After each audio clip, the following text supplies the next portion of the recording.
जब सत्ता की भूख मिट्टी को सोना समझने लगे और हुकूमत की कलम किसानों के सीने पर चढ़ने लगे, तब समझ लीजिए कि विकास की गाड़ी किसी गांव को रौंदने के लिए निकल पड़ी है।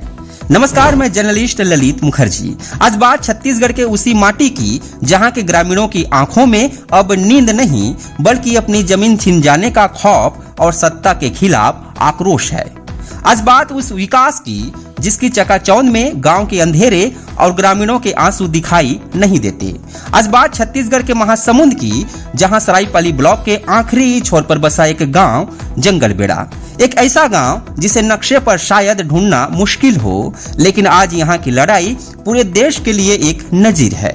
यहाँ की 450 एकड़ जमीन जो सदियों से इन ग्रामीणों की पहचान थी, उसे छत्तीसगढ़ की भाजपा सरकार ने एक झटके में हीरा ग्रुप की गोदावरी पावर एंड इस्पात कंपनी की झोली में डाल दिया है।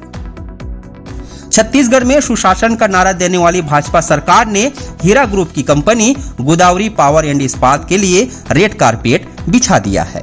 450 एकड़ जमीन जहां कभी ग्रामीणों के मवेशी चरते थे, जहां बच्चे खेलते थे और जहां की हरियाली इस गांव का फेफड़ा थी, उसे अब सौर ऊर्जा के नाम पर कांच के समंदर में बदलने की तैयारी है। तर्क दिया जा रहा है कि सौर ऊर्जा से बिजली बनेगी तो पर्यावरण बचेगा, लेकिन कैसा विरोधाभास है कि पर्यावरण बचाने के नाम पर लहलहाते पेड़ों को बेरहमी से काट दिया गया। ग्रामीण चीखते रहे, लेकिन कंपनी की मशीनों का शोर उनकी आवाजों से ज्यादा ताकतवर निकला। विकास का वो चेहरा जो डराता है।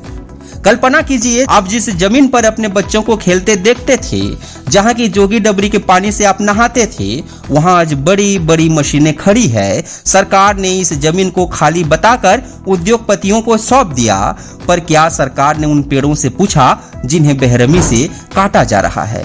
जंगलबेड़ा के ग्रामीणों के पास कुछ बुनियादी सवाल है जिसका जवाब न तो एसडीएम के पास है, न कलेक्टर के पास और न ही रायपुर में बैठे सत्ताधीशों के पास। हरेली सहेली योजना का क्या हुआ? जिन किसानों को इस योजना के तहत खेती के लिए पट्टे दिए गए थे, आज उन्हें बेदखल किया जा रहा है। क्या सरकार के पट्टों की कीमत एक निजी कंपनी के मुनाफे से कम है? डबरी का वजूद मिटा दिया गया। 450 एकड़ के इस रकबे में 3 जोगी डबरी थीं। जल संरक्षण की बातें करने वाली सरकार ने कंपनी को उन जल स्रोतों को पाटने की इजाजत कैसे दे दी?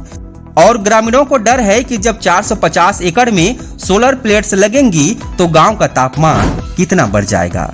क्या क्लीन एनर्जी के नाम पर एक पूरे गांव को भट्ठी में झोंकना न्याय संगत है? जिस लोकतंत्र में ग्राम सभा को सर्वोपरि माना गया है, वहां बिना किसी एनओसी के कंपनी का काम शुरू हो गया।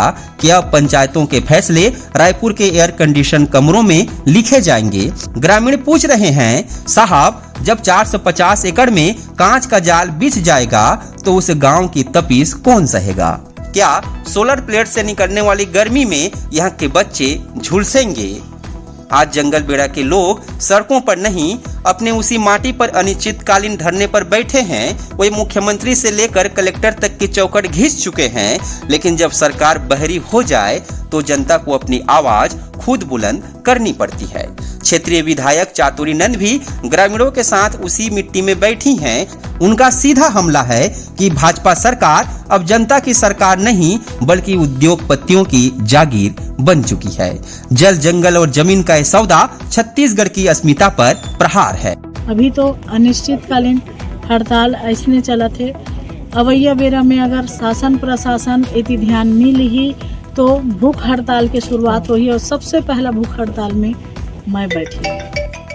तो मैं निवेदन करना चाहा था शासन प्रशासन ला कि ये जनता के ख्याल रखे, जनता के मान सम्मान बना के रखे, ओकर हक और अधिकार ला ओला वापस करे।